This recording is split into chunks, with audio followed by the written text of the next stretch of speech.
আলহামদুলিল্লাহ, সমস্ত প্রশংসা ওই আল্লাহ সুবহানাহু ওয়া তাআলার জন্য, যিনি আমাদেরকে 17ই জমাদি ওসানির এই জুমার দিনে গত জুমার ন্যায় আবার আমাদেরকে উপস্থিত করে দিলেন। আমরা সেই মহান রবের দরবারে শুকরিয়া আদায় করি উচ্চ স্বরে, আলহামদুলিল্লাহ। রব্বানা লাকাল হামদ হামদান কাসীরান তাইয়িবান মুবারাকান ফি ইয়া রব লাকাল হামদ কামা ইয়ানবাগি লিজালালি ওয়াজহিকা ওয়া আযীমি সুলতানিক। সম্মানিত ভাইরা আমার, গত জুমায় আমরা আলোচনা শুনছিলাম দুনিয়ায় ফিরে আসার আকতে। আমরা এর আগে থেকে বিস্তারিত আলোচনা শুনছিলাম যে মরার পরে, মৃত্যুর পরে মানুষ 9টি বিষয় আফসোস করবে। তার শেষ নাম্বার 9 নাম্বার ছিল দুনিয়ায় ফিরে আসার আকতি। আজকে আমরা শুনব পরকালে যে সমস্ত প্রশ্নের সম্মুখীন আমাদের হতে হবে। মনোযোগ দিয়ে আজকে গুরুত্বপূর্ণ আমরা আলোচনা করব ইনশাআল্লাহ। যেহেতু আমরা গত জুমায় কবর দেওয়া পর্যন্ত আলোচনা শুনেছি, কবরের পরে জান্নাতে যাওয়ার আগ পর্যন্ত আমাদের কি কি প্রশ্নের সম্মুখীন হতে হবে, আল্লাহ রাব্বুল আলামিন আমাদের কি কি প্রশ্নগুলো করবেন, আজকে আমরা সেই কথা শুনব। এক কথায়, পরকালে যেসব প্রশ্নের সম্মুখীন আমাদের হতে হবে সেই প্রশ্নগুলো আজকে আমরা শুনব কোরআন এবং হাদিস থেকে। আমরা প্রস্তুতি নেব ইনশাআল্লাহ। আমরা প্রতিটা জুমায় ধারাবাহিক একটা বিষয় আলোচনা করে জানাই, যাতে আমরা এটা জানি, ইসলাম সম্পর্কে আমরা বুঝি। যেহেতু দুনিয়া আমাদের স্থায়ী ঠিকানা না, আমাদের স্থায়ী ঠিকানা হচ্ছে আখিরাত, স্থায়ী ঠিকানা হচ্ছে জান্নাত। দুনিয়া আমরা ক্ষণস্থায়ী, আমরা হাজার আকতি করার পরেও একবার মৃত্যুবরণ করার পরে আবার দুনিয়ায় ফিরে আসতে পারবো না, সেই কথা আমরা শুনেছি। একটা জিনিস আমরা খেয়াল করি, দেখেন মনোযোগ দিয়ে। আজকেও সকালে আমরা আলোচনা বলছিলাম, শুনছিলাম যে আমরা যেদিন ভূমিষ্ঠ হলাম, যেদিন আমরা দুনিয়াতে আসলাম, যে মুহূর্তে আমাদেরকে সুন্দর করে ধোয়া মোছা করে পরিষ্কার পরিচ্ছন্ন করে ইসলামের শরিয়ত অনুযায়ী ছেলে হোক অথবা মেয়ে হোক, ডান কানে তাকে আজানের বাক্যগুলো শোনাতে হবে, বাম কানে তাকে ইকামতের বাক্যগুলো শোনাতে হবে। এর যে কি একটা গুরুত্বপূর্ণ অর্থবহ, এইটা আমরা অনেকে জানি না,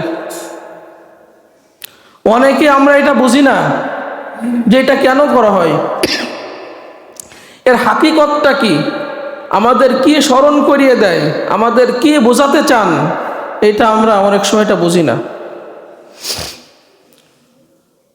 আমাদেরকে দুনিয়ায় ভূমিষ্ঠ করার সাথে সাথে মুসলিম পরিবারে আমরা যখন জন্মগ্রহণ করি, আমাদের ডান কানে ছেলে হোক মেয়ে হোক এটা আজানের বাক্যগুলো শোনাতে হবে, বাম কানে ইকামতের বাক্যগুলো শোনাতে হবে। একজন বান্দাকে বোঝাতে চায় আল্লাহ রাব্বুল আলামিন যে বান্দারে, মনে রেখো তোমার ভূমিষ্ঠ হওয়ার সাথে সাথে তোমার জন্য আজান আর ইকামত হয়ে গেছে, শুধু তোমার নামাজে জানাজা বাকি আছে। একজন মুয়াজ্জিন যখন আজান দেয়, ইকামত দেয়, আজান আর ইকামত যখন হয়ে যায়, সবাই একথা বলতে এবং বুঝতে পারে, একথা বুঝতে আর বাকি থাকে না যে কোনো সময় 1 সেকেন্ড হোক, 2 সেকেন্ড হোক, 30 সেকেন্ড হোক, 1 মিনিট পরে হলেও ইমাম তাকবীরে তাহরিমা বলে আল্লাহু আকবার বলে নামাজে দাঁড়াবে। কে কথা ঠিক না? আজান যখন দেয়া হয়ে গেছে, ইকামত যখন হয়ে গেছে, সবাই একথা বুঝতে আর বাকি থাকে না যে কোনো মুহূর্তে ইমাম সাহেব নামাজে দাঁড়াবে। তাহলে আপনি ভূমিষ্ঠ হওয়ার সাথে সাথে আপনার আজানও হয়ে গেছে, ইকামতও হয়ে গেছে, যে কোনো সময় আপনার মৃত্যুবরণ করা লাগবে, যে কোনো সময় আপনার জানাজা পড়া লাগবে, এটা আপনার প্রস্তুত থাকতে হবে, এটা ভুলে গেলে হবে না, যে কোনো সময়। এই জন্য দেখেন, কেউ একদিন বাঁচে, 1 ঘন্টা বাঁচে, কেউ 20 বছর বাঁচে, কেউ 50 বছর বাঁচে। বাঁচার কোনো লিমিট আছে? যে কোনো সময়, যে কোনো মুহূর্তে, যেহেতু আজান আর ইকামত হয়ে রয়েছে, যে কোনো মুহূর্তে আপনার জানাজা নামাজের জন্য প্রস্তুত থাকতে হবে, যে কোনো সময় এটা হতে পারে। আখেরাতের তুলনায় আমরা বলছিলাম গত জুমায় যে আখেরাতের একটা দিন হবে 50,000 বছরের সমান। দুনিয়া আমরা যদি গণনা করি 50,000 বছর যে গণনা করে, আখেরাতের একটা দিন হবে দুনিয়ার গণনা অনুযায়ী কয় বছর? 50,000 বছর আখেরাতের একটা দিন আমাদের দুনিয়ার গণনার দিনের সমান। চিন্তা করছেন? তাহলে সেই তুলনায় আমরা যে 60 বছর 70 বছর বাঁচি, আজান আর ইকামত যখন হয়ে যায়, মাঝখানে যে একটু সময় পাই 30 সেকেন্ড, এরকম একটা দুনিয়া আমরা জীবনযাপন করতেছি ওই 50,000 বছরের তুলনায়। চিন্তা করছেন কখনো? আখেরাতের একটা দিন আমাদের গণনা অনুযায়ী 50,000 বছরের সমান হবে। তাহলে সেই তুলনায় আজান আর ইকামতের মাঝখানে যে 30 সেকেন্ড, 40 সেকেন্ড, 50 সেকেন্ড সময় পাই, দুনিয়ার জীবন আমাদের ততটুকুন। এই জন্য আল্লাহ রাব্বুল আলামিন আমাদেরকে বোঝাতে চান, বান্দারে তুমি দুনিয়ায় ভূমিষ্ঠ হয়েছ, আজান আর ইকামত তোমার রেডি হয়ে গেছে, যে কোনো সময় তোমার জানাজা পড়া লাগতে পারে, অতএব প্রস্তুত থাকো। ঈমান আমাদের যেন প্রত্যেকের ঠিক থাকে, আল্লাহ এবং আল্লাহ রসুলের যেন বিরুদ্ধে আমরা আচরণ না করি, প্রত্যেকটা সময় মৃত্যুর জন্য প্রস্তুত থাকা। আপনি এমন একটা হালাতে মৃত্যুবরণ করলেন যে সময় আপনার ঈমান নাই আপনার কাছে। একটা জুমায় আমি শুধু বলছিলাম যে কি কি অবস্থায় মানুষের ঈমান থাকে না। এই জন্য সম্মানিত ভাইরা আমার, গত জুমায় আমরা এই আলোচনাটাই শুনছিলাম যে দুনিয়ায় ফিরে আসার আকুতি, আমরা হাজার চেষ্টা করলেও, মৃত্যুবরণ করার পরে, কবরে রাখার পরে হাজার আফসোস করলেও দুনিয়ায় ফিরে আসা যাবে না। এরপর আসেন আজকে আমরা যেটা আলোচনা শুনবো, এই মরার পরে আমাদের কি কি প্রশ্ন সম্মুখীন হতে হবে, আল্লাহ রাব্বুল আলামিন আমাদেরকে কি কি প্রশ্ন সম্মুখীন করাবেন, সেখানে আমরা কোরআন থেকে আজকে 7টা প্রশ্নের কথা শুনবো, কোরআন হাদিস থেকে, যে পরকালে আমাদের এই 7টা প্রশ্নর সম্মুখীন প্রত্যেকের হতে হবে। 7টা প্রশ্ন প্রত্যেককে করা হবে। এই প্রশ্ন জবাব না দিলে আপনাকে এক কদম সামনে বাড়তে দেওয়া হবে না। আমরা সেইগুলো আজকে শুনবো ইনশাআল্লাহ, ধারাবাহিকভাবে মনোযোগ দিয়ে। প্রথমে আমরা জানি যে মৃত্যুবরণ করার পরে যখন কবরে রাখা হয়, কবরে প্রশ্ন করা হয় কয়টা? আল্লাহ সম্পর্কে, এরপর ইসলাম সম্পর্কে, আর একটা আছে নবী সম্পর্কে, আরো আরেকটা প্রশ্ন করা হবে কবরে। কবরে মোট প্রশ্ন করা হয় 4টা। কয়টা? মূল তো 3টা, আরো একটা প্রশ্ন করা হয়, সেটা আজকে আমরা শুনবো। মুহাম্মদুর রাসূলুল্লাহ সাল্লাল্লাহু আলাইহি ওয়াসাল্লাম বলেন, একজন ঈমানদার ব্যক্তির মৃত্যুর সময় যখন ঘনিয়ে আসে, আল্লাহ রাব্বুল আলামিন তাকে নেওয়ার জন্য জান্নাত থেকে অসংখ্য ফেরেশতা তার কাছে পাঠান।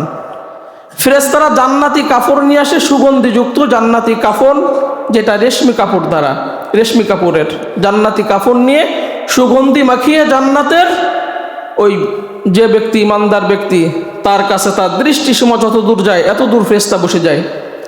এরপরে মালাকুল মউত তার কাছে আসে। মালাকুল মউত তার কাছে এসে বলে, ইয়া আইয়াতুহান নাফসুল মুতমাইন্নাহ ইরজিই ইলা রাব্বিক রাদিয়াতাম মারদিয়া, হে পবিত্র আত্মা, বের হয়ে আসো, তুমি যে আল্লাহর প্রতি খুশি, আল্লাহ রাব্বুল আলামিন তোমার প্রতিও খুশি, অতএব অনায়াসে বের হয়ে আসো। তখন পবিত্র আত্মা অনায়াসে কোনো কষ্ট ছাড়াই মুমিন ব্যক্তির দেহ থেকে অনায়াসে বের হয়ে আসে। নবীজি বলেন, কলসি থেকে, মস্ক থেকে যেরকম পানি বের হয় অনায়াসে, তখন ওই ব্যক্তি, ঈমানদার ব্যক্তি, কোনো কষ্টই অনুভব করে না, অনায়াসে বের হয়। সুগন্ধি ছড়াতে ছড়াতে, লম্বা হাদিস ছোট্ট করে বললাম, প্রথম আসমানে নিয়ে যাওয়া হয়। জিজ্ঞাসা করা হয় কে? বলে একজন ইমানদার খাঁটি আল্লাহওয়ালা লোক, আল্লাহ তার প্রতি খুশি, এই ব্যক্তিও আল্লাহর প্রতি খুশি। ইমানদারের পরিচয় পাওয়ার পরে তার নাম পিতার নাম সহ আসমানে বলার পরে আসমানের দরজা তার জন্য খোলা হয়, তাকে স্বাগত জানায়। এরকম করে করে সপ্তম আসমানে নিয়ে যায়। নিয়ে যাওয়ার পরে আল্লাহ রাব্বুল আলামিন বলেন, আমার এই ইমানদার ব্যক্তির, আমি যে বান্দার প্রতি খুশি, যার আত্মা রূহ তোমরা আমার কাছে নিয়ে আসছো, এর আমল নামাটা ইল্লিয়িনের মধ্যে রেখে দাও। আমল নামা ইল্লিয়িনের মধ্যে রাখা হলো। আল্লাহ রাব্বুল আলামিনের পক্ষ থেকে সাথে সাথে একটা ঘোষণা, মিনহা খলাকনাকুম ওয়া ফিহা নুঈদুকুম ওয়া মিনহা নুখরিজুকুম তারাতান উখরা। এইটা বলা হয়। আমরা এটা পারি না? সবাই একটু পড়েন তো, মিনহা খলাকনাকুম ওয়া ফিহা নুঈদুকুম ওয়া মিনহা নুখরিজুকুম তারাতান উখরা। এই কথা বলেন কে? আপনার আত্মা যখন সপ্তম আসমানে চলে যায়, আল্লাহ যখন বলে এর আমলনামা ইল্লিয়িনের মধ্যে রাখো, তখন আল্লাহ তাআলা এটা বলেন যে আমার এই বান্দাকে আমি মাটি থেকে সৃষ্টি করছি, মাটিকে তাকে দাফন করা হয়েছে, এই মাটির মধ্য থেকে আমি আল্লাহ রাব্বুল আলামিন আবার তাকে জীবিত করব। অতএব তার আমল নাখা ইল্লিয়িনের মধ্যে রাখা হয়েছে, এখন তার রূহটা আবার তার দেহ ফিরিয়ে দাও যেখানে তাকে কবরস্থ করা হলো। সেখানে আবার রূহটা ফিরিয়ে দেওয়ার পরে আল্লাহ রাব্বুল আলামিন আপনার ওই কবরে দুইজন ফেরেশতা পাঠায়। যেটা আমরা আলোচনা আজকে শুনবো, যে মৃত্যুর পরে কতগুলি প্রশ্নের সম্মুখীন আপনার হতে হবে। 7টা প্রশ্নের সম্মুখীন হতে হবে, তার মধ্যে কবরে 4টা আছে, যেটা আমরা জানি 3টা, আরো একটা বেশি আছে 4টা। সেই 7টা প্রশ্ন আজকে আমরা শুনবো। আল্লাহ রাব্বুল আলামিন আমরা সকলেই জানি যে মুনকার নাকির এই দুইজন ফেরেশতা যখন কবরে পাঠায়, কবরে পাঠায়া ওই দুইজন ফেরেশতা আপনাকে উঠাবে কবরে। চিন্তা করছেন? আপনাকে যে শোয়াই রাখছে কবরে, আপনাকে কবরে উঠায় বসাবে। হাদিসে আসছে আপনাকে উঠায় বসাবে, আমাকে আপনাকে উঠাইয়া কবরে বসানো হবে। যখন কবরে উঠানে বসানো হবে, সর্বপ্রথম আমরা সকলে জানি বলা হবে মার রব্বুকা, তোমার প্রথম প্রশ্ন সম্মুখীন আপনার হতে হবে আপনার রব সম্পর্কে। সারা জীবন আপনি যদি রবের গোলামি করেন, রবের আদেশ নিষেধ মেনে চলেন, আল্লাহ এবং আল্লাহ রাসূল অনুগত করে আপনার জীবন সাজাতে পারেন, রবের ইবাদত যদি আপনি যথাযথভাবে করতে পারেন, সাথে সাথে আপনার জবান থেকে বের হবে রব্বি আল্লাহ, আমার রব হচ্ছে আল্লাহ। দ্বিতীয় নাম্বার, আপনাকে আবার প্রশ্ন করা হবে অমান দীনুকা, আপনার জীবন ব্যবস্থাটা কি ছিল, আপনার দিনটা কি ছিল। আপনি যদি ইমানদার হন, আল্লাহওয়ালা লোক হন, ইসলাম মেনে যদি আপনার জীবন সাজান, ইসলাম মেনে যদি আপনি জীবন যাপন করতে পারেন, আপনি তখন এই কথা বলতে পারবেন দীনি আল ইসলাম, আমার দিন ছিল ইসলাম। এ কথা আপনি অটো বলতে পারবেন যে আমার জীবন ব্যবস্থা ছিল ইসলাম। দুটো প্রশ্ন চলে গেল।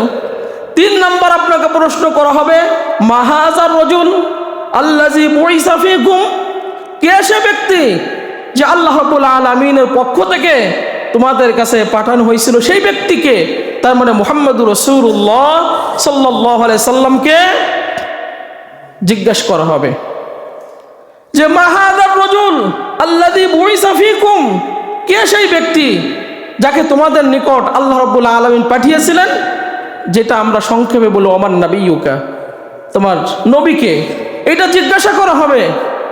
তখন ওই ব্যক্তি যদি রাসূল সাল্লাল্লাহু আলাইহি সাল্লামের নির্দেশ মোতাবেক, সুন্নাহ মোতাবেক জীবন যাপন করে, তখন সে বলবে কি, হুয়া মুহাম্মাদুর রাসূলুল্লাহ সাল্লাল্লাহু আলাইহি ওয়াসাল্লাম। সে ব্যক্তি তৃতীয় প্রশ্নের সম্মুখীন হলে জবাব দিতে পারবে যে আমাদের কাছে আল্লাহ রাব্বুল আলামিনের পক্ষ থেকে যাকে পাঠানো হয়েছিল তিনি হচ্ছেন মুহাম্মাদুর রাসূলুল্লাহ সাল্লাল্লাহু আলাইহি ওয়াসাল্লাম। 3টা প্রশ্ন চলে গেল।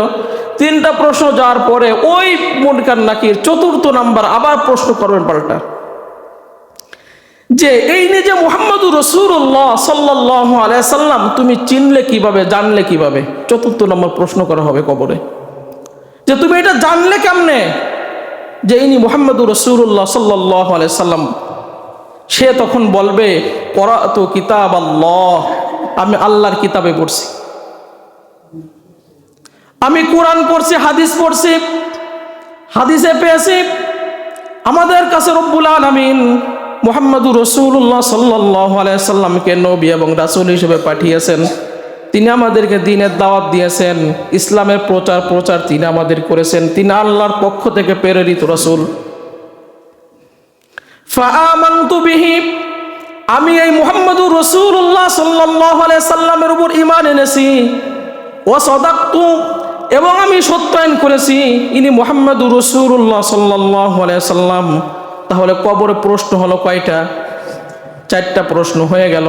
আল্লাহ রাব্বুল আলামিনের পক্ষ থেকে তখন ঘোষণা আসবে, আমার এই বান্দা সত্য কথা বলেছে, অতএব আমার এই বান্দার জন্য জান্নাতে বিছানা বিছায়া দাও, তার কবরে জান্নাতের বিছানা বিছায়া দাও, তাকে জান্নাতের পোশাক পরায়া দাও, জান্নাতের একটা দরজা তার পর্যন্ত খুলে দাও, জান্নাতের সুশীতল বাতাস তার কবরে আসতে থাকবে, বাতাসগুলো তার কবরে দোলা দিতে থাকবে, জান্নাতের সুঘ্রাণ ওই ব্যক্তি তখন কবরে বসে বসে নিতে থাকবে। এরপরে আল্লাহ রাব্বুল আলামিন বলবেন, ফেরেশতারা তোমাদেরকে বলি, আমার এই প্রিয় বান্দাকে কবরস্থ করে দিনের বেলায় কবরস্থ করা হলো, কিন্তু বান্দা যেদিকে তাকায় সেদিকে শুধু মাটি, কবরটা অন্ধকার হয়ে গেছে। যার যার বাড়িতে যে সবাই অন্ধকারের জন্য আলো জ্বালানো, আমার এই বান্দার কবরে আলো জ্বালানোর মতো কেউ নাই। আমি এই বান্দার প্রতি খুশি, আমার নূরের আলো দিয়ে এই বান্দার কবরটাকে আলোকিত করে দাও। তার দৃষ্টি যত দূর যায় কবরটা ততটা প্রশস্ত করে দাও। কিছুক্ষণ পর ওই বান্দা যখন দেখবে 4টা প্রশ্ন জবাব যখন বান্দা দিতে পারবে, দেখবে সুন্দর ফুটফুটে একটা সাদা পোশাক, আলোক উজ্জ্বল একজন মানুষ তার কবর উপস্থিত। বলা হবে, আপনি কে? তখন বলবে, আমি তোমার নেক আমল। যে আজকে আল্লাহ রাব্বুল আলামিন তোমাকে একাকিত্ব কবরে মানুষ রেখে গেছে, তুমি যাতে একা না থাকো, তোমাকে সঙ্গ দেওয়ার জন্য, সঙ্গী বানানোর জন্য তোমার যে নেক আমল দুনিয়াতে তুমি যা করছো, আল্লাহ রাব্বুল আলামিন আজকে এই সূরাত বানিয়ে তোমাকে আজকে বডিগার্ড হিসেবে আমাকে কবরে পাঠিয়ে দিছে। চিন্তা করছেন? যে কবরে আমাদের প্রশ্ন গেল কয়টা? 4টা। খেয়াল রেখেন। কিন্তু একজন বদকার মানুষ যখন মারা যাবে তখন নবীজি বলেন, কাঁটাযুক্ত কাফন, যেটা সালার চট, এইটা নিয়ে ফেরেশতারা, জাহান্নামী ফেরেশতারা আসবে, আজরাইল আসবে, বলবে খবিসাতটা বের হতে যাবে না, যেখানে সেখানে পালাতে থাকবে একজন বদকারের আত্মাগুলা। নবীজি একটা উদাহরণ দিছেন যে কাঠের মধ্যে তারের কাঁটা লেগে গেলে, একটা লোহার কোনো কিছু যদি কাঠের মধ্যে থেকে বের হয়, আমরা পা দিয়ে পাড়ায় ধরে ওইটাকে শক্তভাবে টানতে বের করি। তখন ফেরেশতারা যখন এই আত্মা বের হতে চাবে না, ওরকম পাড়ায় ধরে শক্ত করে আপনার ওই বদকারের আত্মাটা টেনে বের করবে। ওই ময়লাযুক্ত কাঁটাযুক্ত কাফনের মধ্যে পেঁচিয়ে নিয়ে যাওয়া হবে। দুর্গন্ধ ছড়াতে ছড়াতে প্রথম আসমানে বলা হবে, কে? আল্লাহর পাপিষ্ঠ বান্দা, অমুকের ছেলে অমুক, নাম ধরে ধরে বলা হবে। বলবে, এই ব্যক্তির প্রতি আল্লাহ খুশি না, এই ব্যক্তির জন্য আসমানের দরজা খোলা যাবে না। কারণ আল্লাহ রাব্বুল আলামিন কোরআনে বলেছেন, ইন্নাল্লাযীনা কাযযাবু বিআয়াতিনা ওয়াস্তাকবারু আনহা লা তুফাত্তাহু লাহুম আবওয়াবুস সামাই ওয়া লা ইয়াদখুলুনাল জান্নাহ হাত্তা ইয়ালিজাল জামালু ফি সাম্মিল খিয়াত।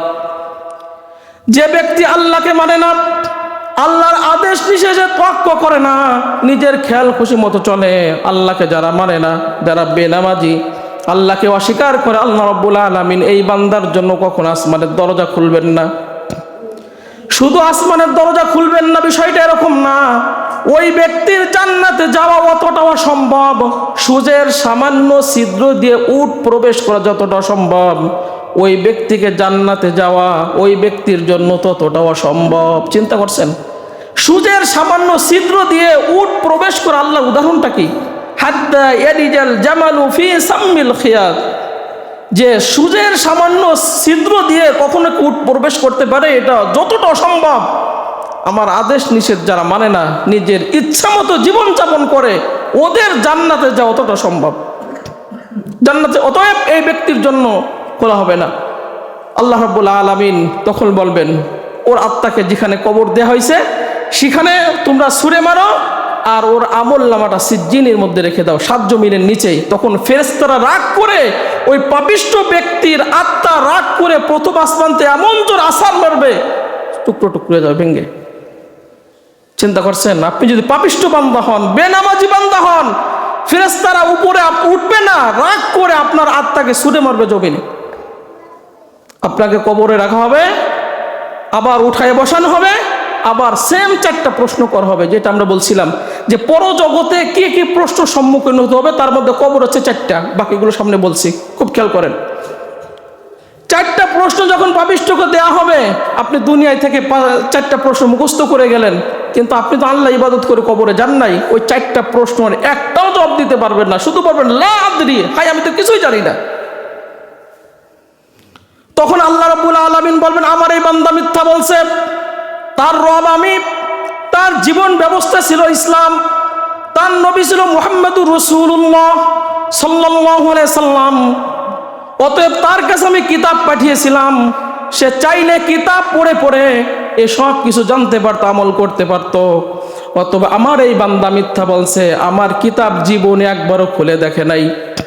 হাজার হাজার বই পড়তে পারছে, ক্লাসের 14 খান 15 খান, এক একটা ক্লাসে অনেক সাবজেক্ট আমার বান্দা পড়তে পারছে। আমি একটা কোরআন নামক কিতাব দিয়েছিলাম, একদিনের জন্য আমার এই বান্দা তার চোখ দিয়ে খুলে কখনো দেখে নাই। অতএব আমার বান্দা মিথ্যা বলছে, তার রব হচ্ছে আমি, তার জীবন ব্যবস্থা ছিল ইসলাম, তার নবী ছিল মুহাম্মদুর রাসূলুল্লাহ সাল্লাল্লাহু আলাইহি ওয়াসাল্লাম।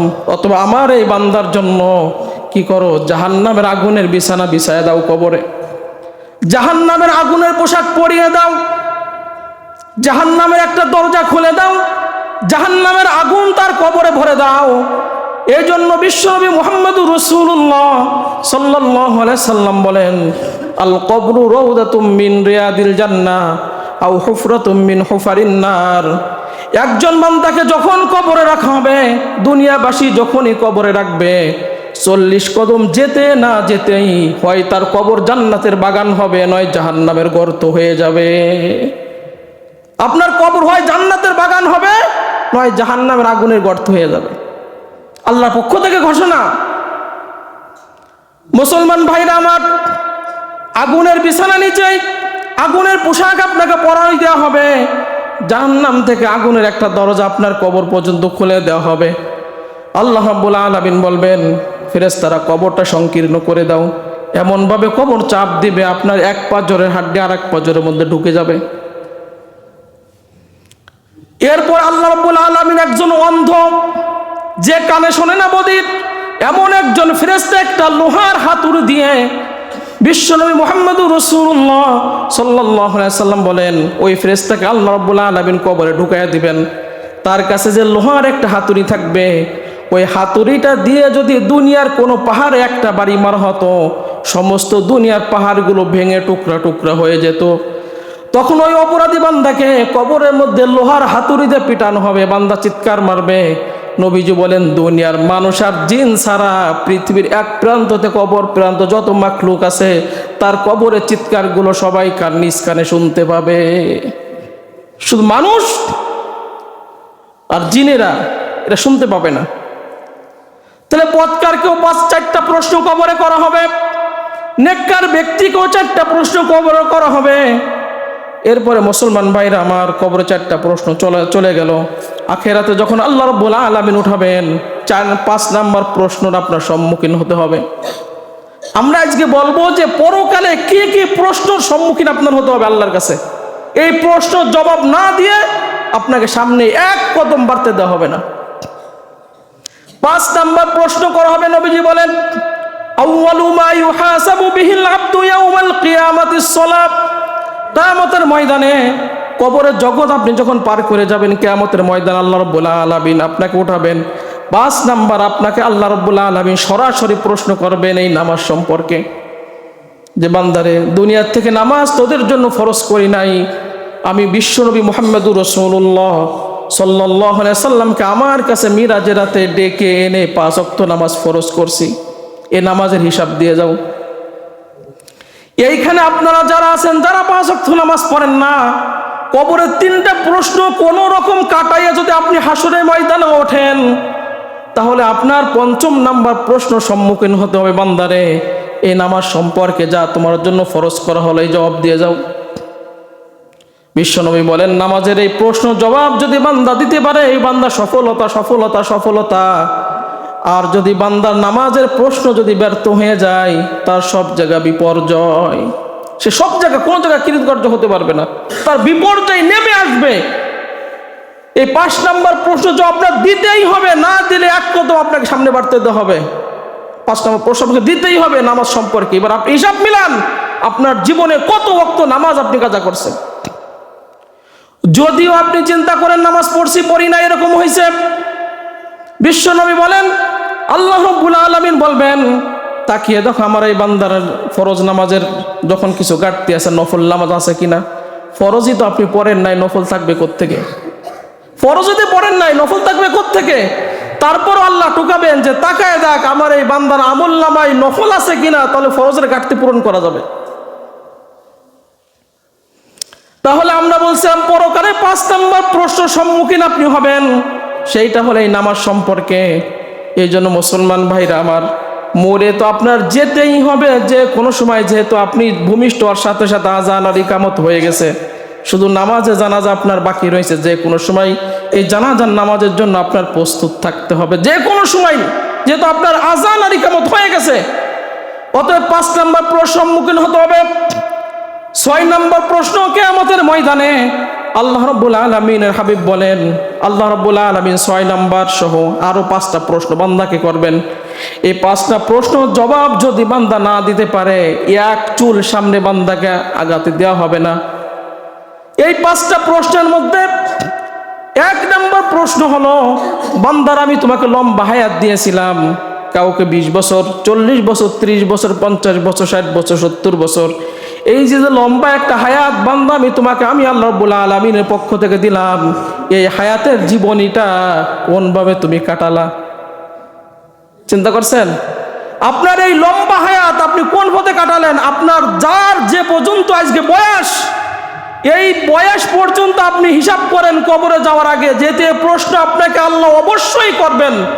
এই প্রশ্ন জবাব না দেওয়া পর্যন্ত পরের প্রশ্ন যা হবে না, আপনার বিচার হবে না। যে বান্দা তোমাকে লম্বা হায়াত দিলাম, 60 বছর হোক, 70 বছর হোক, 40 বছর, 30 বছর, যতটুকু তোমাকে দুনিয়া হায়াত দিয়েছিলাম, এই লম্বা হায়াতটা কিভাবে তুমি কাটালা, তার হিসাব তোমার আজকে দিয়ে যেতে হবে। এই হিসাব যদি দিতে না পারো, পরের প্রশ্ন আমি যাব না, জান্নাতও দেব না, জাহান্নামও দেব না।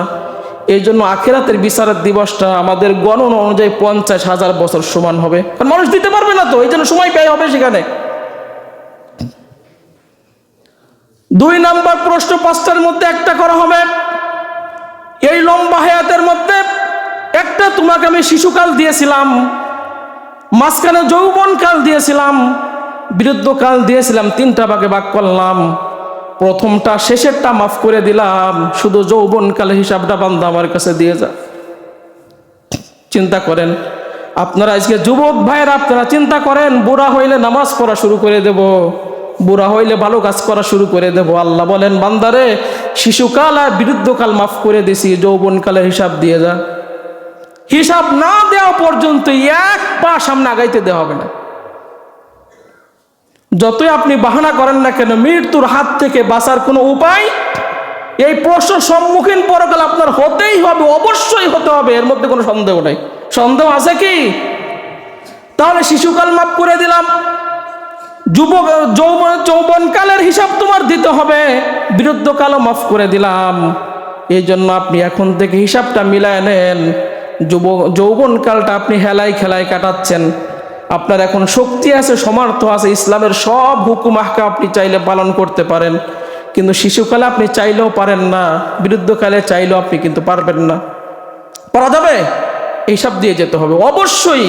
এই জন্য আল্লাহ রাব্বুল আলামিনের কাছে সর্বশ্রেষ্ঠ ইবাদতের উপযুক্ত সময় এটা হচ্ছে যৌবনকাল।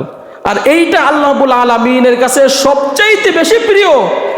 বুড়াকালে 1000টা সিজদা দিলে যা না হবে, যুবককালে একটা সিজদা দিবেন, আল্লাহ রাব্বুল আলামিন তার থেকে লক্ষ লক্ষ কোটি গুণ সওয়াব আপনাকে দিয়ে দিবেন।